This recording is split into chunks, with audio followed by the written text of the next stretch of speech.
أعوذ بالله من الشيطان الرجيم. بسم الله الرحمن الرحيم. الرحمن علم القرآن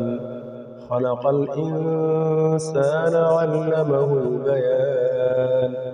الشمس والقمر بحسبان والنجم والشجر يسجدان والسماء رفعها ووضع الميزان ألا تطغوا في الميزان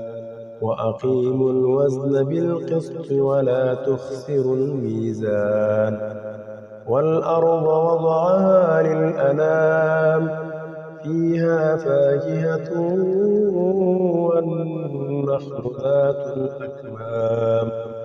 والحب ذو العصف والريحان فبأي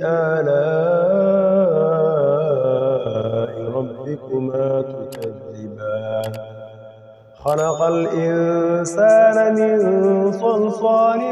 كالفخار وخلق الجان من مارج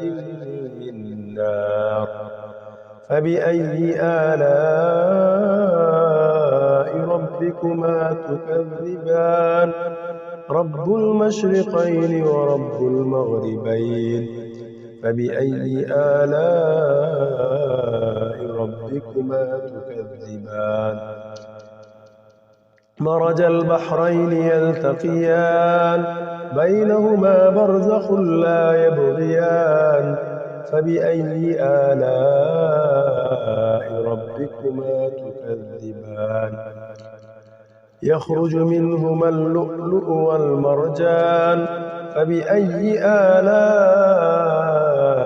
ربكما تكذبان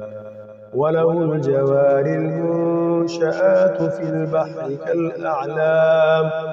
فبأي آلاء ربكما تكذبان صدق الله العظيم.